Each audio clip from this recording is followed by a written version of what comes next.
Hey guys, welcome back to our YouTube channel Pawan Gyan academy. So guys, basically आज की इस video में जो बात करने जा रहे हैं वो लॉ एंट्रेंस एग्जाम के बारे में बात करें एंड वैदिक अभिरुचि लीगल एप्टीट्यूड के जो भी मोस्ट इंपॉर्टेंट क्वेश्चन जो आपके लॉ एंट्रेंस एग्जाम में आते हैं उनके बारे में आज डिस्कस करेंगे। एंड चाहे आप किसी भी लॉ एंट्रेंस एग्जाम की प्रिपरेशन कर रहे हैं, चाहे BHU, AU मतलब आदि जो भी लॉ एंट्रेंस एग्जाम है उसमें लीगल एप्टीट्यूड बड़ी मात्रा में आता है। तो आज हम लीगल एप्टीट्यूड के जो भी इंपॉर्टेंट क्वेश्चन बनते हैं उन सभी क्वेश्चनों को डिस्कस करेंगे। एंड ये भी प्रीवियस क्वेश्चन पेपर है आपका लॉ एंट्रेंस एग्जाम का।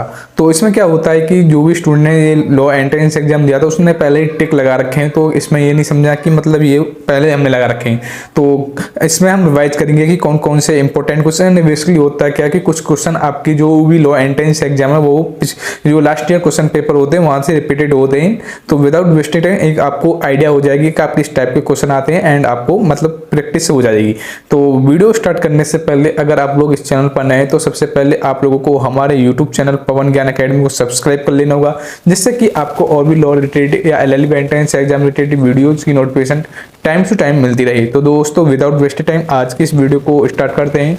तो आज इस वीडियो में हम कितने क्वेश्चन करेंगे? टॉप 50 क्वेश्चन, 25 क्वेश्चन करेंगे, क्योंकि जो लॉ एंट्रेंस एग्जाम में 25 आपके लीगल एप्टीट्यूड के क्वेश्चन आते हैं। तो बेसिकली ये हिंदी में है, तो आप वीडियो को पूरा देखें, बीच में स्किप ना करें। तो आज की इस वीडियो को हम स्टार्ट करते हैं विदाउट वेस्टिंग टाइम। सो पहले हम बात करते हैं क्वेश्चन नंबर 126 के बारे में। तो 126 में पूछा है कि अपराध विधि निषिद्ध तथा समाज के नैतिक मूल्यों के लिए अरुचिकर एक कार्य। अपराध की यह परिभाषा किसने दी? जो आपकी जो डेफिनेशन है ये है का आपका कि अपराध विधि निषिद्ध तथा समाज के नैतिक मूल्यों के लिए अरुचिकर एक कार्य है। तो ये आपकी डेफिनेशन मतलब परिभाषा किसने दी थी ये बताना है। तो आपको दे रखे हैं, आपके ऑप्शन दे रखे हैं स्टीफन ने, कैनी ने, मिलर ने, ब्लैकस्टोन ने। तो ये जो आपकी डेफिनेशन दी थी जो स्टीफन ने दी थी, और तो इसलिए option number A is the right answer हो जाए क्वेश्चन नंबर 126 का। एंड अब बात करते हैं क्वेश्चन नंबर 127 के बारे में। सो गाइस 127 के बारे में बात करते हैं। तो क्वेश्चन नंबर 127 में पूछा है कि अपराध के जो आवश्यक लक्षण है, गुड्स हैं, मतलब जो आपके लक्षण होते हैं वो क्या है। तो इसमें आपके ऑप्शन दे रखे हैं। तो ऑप्शन ए में दे रखा है आपका किसी मनुष्य के असामाजिक कार्य द्वारा क्षति पहुंचना जिसे शासन रोकने का इच्छुक है, तो अपराध का लक्षण है ये भी। And question number option number 2 में दे रखा है शासन द्वारा किए गए निरोधक उपाय दंड या दंड की धमकी को रूप में होते हैं। ये भी आपका जो क्राइम है उसका भी मतलब लॉफुल जो वर्क है उसका भी एक लक्षण है। एंड ऑप्शन नंबर सी में दे रखा वैधिक कार्रवाई जिसमें अभियुक्त के अपराध को विनिश्चय किया जाता है, विशिष्ट प्रकार की होती है। ये भी आपका लॉफुल अपराध है, मतलब आवश्यक लक्षण है।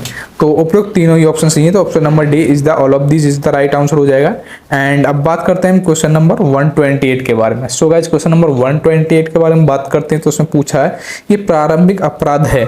जो प्रारंभिक अपराध क्या है? प्रयत्न, दुष्प्रेरण, षड्यंत्र या उपयुक्त भी। तो ये भी जो स्टार्टिंग में जो आपको जो क्राइम होते हैं, अपराध होते हैं, ये उससे सभी के मतलब प्रारंभिक शुरुआत में जो होते हैं ये सभी के सभी ये क्या है? अपराध है, क्राइम है। तो ऑल ऑफ दिस मतलब option number D the right answer हो जाए क्वेश्चन नंबर 128 का। एंड अब बात करते हैं क्वेश्चन नंबर 129 के बारे में। सो गाइस क्वेश्चन नंबर 129 के बारे में थोड़ा सा हम जूम कर लेते हैं इसको। एंड हाँ, अब आते हैं क्वेश्चन नंबर 129 के बारे में। तो 129 में पूछा है कि भारतीय दंड संहिता की किस धारा में मूल भूल की प्रतिरक्षा के बारे में प्रावधान किया गया है? तो आपको IPC मतलब जो सेक्शन है 76 या सेक्शन धारा 77 या धारा 78 या धारा 80। तो सेक्शन 76 में आपके जो आपकी भूल की प्रतिरक्षा के प्रावधान दिया गया है। तो option number A is the right answer हो जाएगा। एंड अब बात करते हैं क्वेश्चन नंबर 130 के बारे में। सो गाइस क्वेश्चन नंबर 130 के बारे में बात करते हैं। तो इसमें पूछा है कि निम्न युग में से कौन सम्मिलित नहीं है। तो इसमें से क्या है कि कौन सा इसमें राइट ऑप्शन नहीं है। तो आर्टिकल मतलब सेक्शन 80 मतलब धारा 80 किसी कार्य को करने के दुर्घटना में ये राइट ऑप्शन है। एंड सेक्शन 100 में धारा 100 प्राइवेट प्रतिरक्षा के अधिकार के प्रयोग में स्वच्छता मृत्यु कारित करने का अधिकार है, ये भी राइट ऑप्शन है।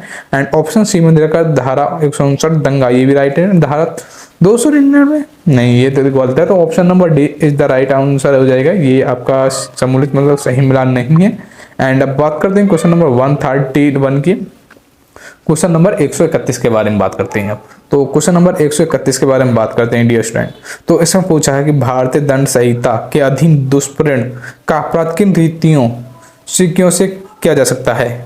उकसाने द्वारा, एंड किसी षड्यंत्र में शामिल होने द्वारा, सहायता द्वारा, उपरोक्त सभी। All of this right answer है। ये तो आपको बेसिकली अगर आप लॉ की प्रिपरेशन कर रहे हैं तो ये छोटे छोटे क्वेश्चन तो आपको पहले से पता होना चाहिए। एंड ये क्वेश्चन, यही क्वेश्चन आते हैं, ये कहीं ये आप सोच रहे होंगे कहीं बाहर से क्वेश्चन आएंगे, यही रिपीटेड क्वेश्चन आते हैं आपके लॉ एंट्रेंस एग्जाम में, इनसे रिलेटेड आते हैं। तो इसलिए वीडियो को पूरा वॉच करें, बीच में बिल्कुल भी स्किप ना करें, क्योंकि अगर वीडियो आपको बीच में स्किप करेंगे तो आपका जो प्रिपरेशन है वो सही ढंग से नहीं हो पाएगी। एंड हाँ, बात करते हैं क्वेश्चन नंबर 132 के बारे में। तो इसमें पूछा है क्वेश्चन नंबर 132 में कि भारतीय साक्ष्य अधिनियम लागू नहीं होता शपथ पत्रों पर, मध्यस्थ के समक्ष कार्यवाही पर, आर्मी एक्ट के समक्ष कार्यवाहियों पर, या उपरोक्त सभी। तो ये ऑल ऑफ दिस मतलब सभी पर इज द राइट आंसर। इन सभी पर आपका जो भारतीय साक्ष्य अधिनियम लागू नहीं होता है। एंड अब बात करते हैं क्वेश्चन नंबर 133 के बारे में।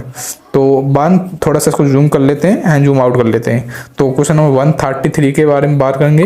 तो इसमें एक इस टाइप का क्वेश्चन वेरी कई बार आता है, इस टाइप का क्वेश्चन, मतलब लीगल एप्टीट्यूड में इस टाइप के क्वेश्चन आते हैं। जैसे क्वेश्चन नंबर 133 में दिया, तो इसमें क्या दिया कि खे की हत्या का एक अभियुक्त है, कै के विचारक में कौन से तथा विवारक हो सकते हैं? यह कि कै ने खे की मृत्यु कारित की, या कै का आशय खे की मृत्यु कारित करना था, यह कि कै को खे से गंभीर और अचानक प्रकोपन मिला, उपरोक्त सभी।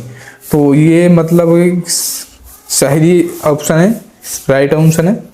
तो हत्या का क्या हत्या का अभियुक्त, हाँ, तो ये सारे ऑप्शन सही है।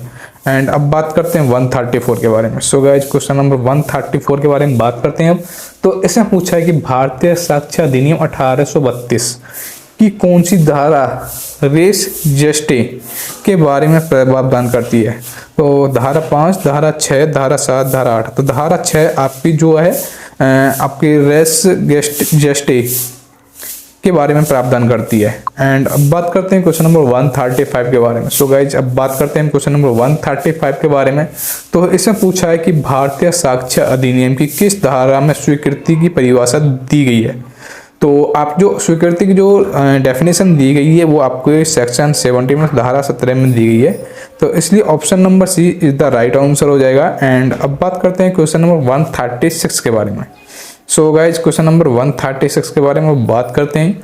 तो इसमें पूछा किसी साक्ष्य की प्रतिपक्षी द्वारा की गई परीक्षा क्या कहला जाती है? तो प्रतिपक्ष द्वारा परीक्षा की गई प्रति परीक्षा कहलाई जाती है। तो option number B is the right answer हो जाएगा क्वेश्चन नंबर 136 का। एंड यहीं पर बात करते हैं क्वेश्चन नंबर हम 137 के बारे में। थोड़ा सा जूम कर लेते हैं क्वेश्चन नंबर 137 के बारे में। तो थोड़ा सा हाँ जूम कर लिया हमने। एंड इसमें क्या पूछा है कि 137 में कि सूचक प्रश्न पूछे जा सकते हैं मुख्य परीक्षा में, वृत्ति परीक्षा में एंड पुनः परीक्षा में, उपरोक्त सभी में। तो जो सूचक क्वेश्चन जो होते हैं वो आपके वृत्ति परीक्षा में पूछे जा सकते हैं। एंड बात करते हैं क्वेश्चन नंबर 138 के बारे में। तो इसमें पूछा प्रस्तावना प्रतिगृहता को जाने पर बन जाती है, क्या बन जाती है? वचन, करार, संविदा, शून्य करने करार। तो ये वचन बन जाता है, प्रतिस्थापना प्रतिगृहित। एंड 139 के बारे में बात करते हैं। तो 139 के बारे में बात करते हैं। तो इसमें पूछा है प्रत्येक करार संविदा होती है परंतु प्रत्येक करार संविदा नहीं होता, यह निष्कर्ष कहलाता है। तो धारा आपका जो 10 में कहलाता है गनी में। अब बात करते हैं क्वेश्चन नंबर 140 के बारे में। सो गाइज, अब बात करते हैं क्वेश्चन नंबर 140 के बारे में। तो इसमें पूछा है कोई समिति स्वतंत्र तब कही जाती है जब वह ग्रसित न हो प्रीपेडेंस से, असम्यक असर से, कपट एवं दुष्प्रचार से, उपरोक्त सभी। तो all of this is the right answer. Basically ये क्वेश्चन आपको लॉग एंड जब आप लोग मतलब एंट्रेंस एग्जाम दे देते हो, जब एलएलबी की मतलब पढ़ते हैं एलएलबी फर्स्ट सेमेस्टर में, ये क्वेश्चन आ जाते हैं आपके। एंड बात करते हैं क्वेश्चन नंबर 141 के बारे में, 141 के बारे में बात करते हैं। तो इसमें पूछा भारतीय संविदा अधिनियम की कौन सी धारा विवाह अवरोधित करार को शून्य घोषित करती है? तो धारा मतलब 26 सेक्शन 26 जो है शून्य घोषित करती है विवाह अवरोधित को। एंड अब बात करते हैं क्वेश्चन नंबर हम 142 के बारे में। तो अब चलते हैं 142 के बारे में। तो हैंडले बनाम वैक्सेंडेल 1854 9x 341 का वाद एक निर्देशक वाद है। तो मतलब ये आपके वाद वेरी इंपॉर्टेंट है। वाद भी आपके आते हैं आपके लॉ एंट्रेंस एग्जाम में पदम करार पर, व्यापक अवरोधक करार पर या संविदा के विखंडन पर या क्षति की दुरुस्तता पर। तो क्षति की दुरुस्तता पर होता है। एंड अब बात करते हैं क्वेश्चन 143 के बारे में। सो गाइस क्वेश्चन नंबर 143 के बारे में बात करते हैं। तो उसने पूछा कि प्रतिनिधिक दायित्व किन संबंधों से उद्भूत होता है? प्रमुख और अविकता से, स्वामी तथा सेवक से, भागीदार से या उपयुक्त सभी से। तो ऑल ऑफ दीज मतलब all of the right answer है, तो all of these is the correct answer हो जाएगा। एंड यहीं पर बात करते हैं क्वेश्चन नंबर 144 के बारे में। सो गाइज हाँ, क्वेश्चन नंबर 144 के बारे में बात करेंगे अब हम। तो क्वेश्चन नंबर 144 में पूछा कि डोनोद बनाम स्टीवेंसन 1932 ईस्वी 562 का वाद किस विषय पर एक निर्देशक वाद है? उपेक्षा। एंड बात करते हैं क्वेश्चन नंबर 145 के बारे में। तो वाद इज वेरी इंपॉर्टेंट है, जो आपके कैसिस होते हैं। एंड निकोलस बनाम मार्शलैंड 1876 का वाद किस वजह से संबंधित है? तो ये दैवकृत। एंड अब बात करते हैं क्वेश्चन नंबर 147 के बारे में। सो गाइस क्वेश्चन नंबर पहले 146 के बारे में चलते हैं।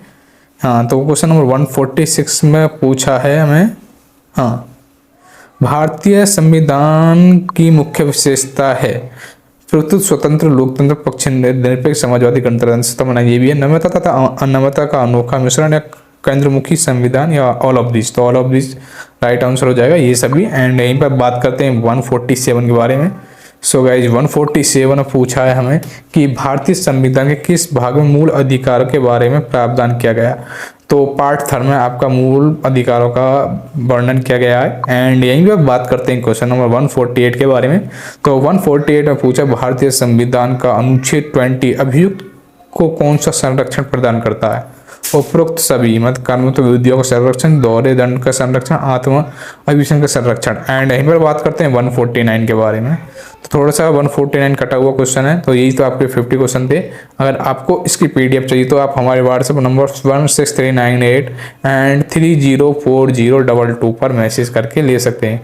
एंड हाँ, अगर आपको और भी मतलब इम्पोर्टेंट्स क्वेश्चन चाहिए, PDF चाहिए कंटेंट की, तो वो भी हमारे व्हाट्सएप नंबर पर मैसेज करके ले सकते हैं। लेकिन इसके ऊपर से कंडीशन है कि आपको हमारे YouTube channel Pawan Gyan academy को सब्सक्राइब करना होगा, लाइक करना होगा, कमेंट करना होगा। एंड हाँ, अगर आप रियली में लॉ एंट्रेंस एग्जाम की प्रिपरेशन करना चाहते हैं तो आप हमारे व्हाट्सएप ग्रुप में जुड़ सकते हैं, जिसकी लिंक मैंने नीचे डिस्क्रिप्शन में दे रखी है। उसमें होता है क्या है कि 1000 से ऊपर जो स्टूडेंट हैं उस ग्रुप में जुड़े हुए हैं। एंड होता क्या है कि जो भी मतलब एग्जाम से रिलेटेड जो भी मतलब डिस्कस होता है उस ग्रुप में करते रहते हैं। एंड कुछ उसमें कुछ भी डालते हैं, एंड डेली प्रैक्टिस सेट भी उसमें अपलोड होते रहते हैं। एंड उसमें मतलब लॉ एंट्रेंस एग्जाम रिलेटेड बातें होती रहती हैं। अगर उसमें जुड़ना है तो आप नीचे कमेंट बॉक्स में भी लिख सकते हैं, या हमारे डायरेक्ट व्हाट्सएप नंबर में भी आप लिंक ले सकते हैं। तो दोस्तों नेक्स्ट वीडियो किस टॉपिक पे बनाऊं, लीगल एप्टीट्यूड में डिटेल से वीडियो बनाऊं तो कि और भी मतलब डेली एप्टीट्यूड से रिलेटेड और भी मतलब इंपॉर्टेंट क्वेश्चन बनाऊं, वो भी आप कमेंट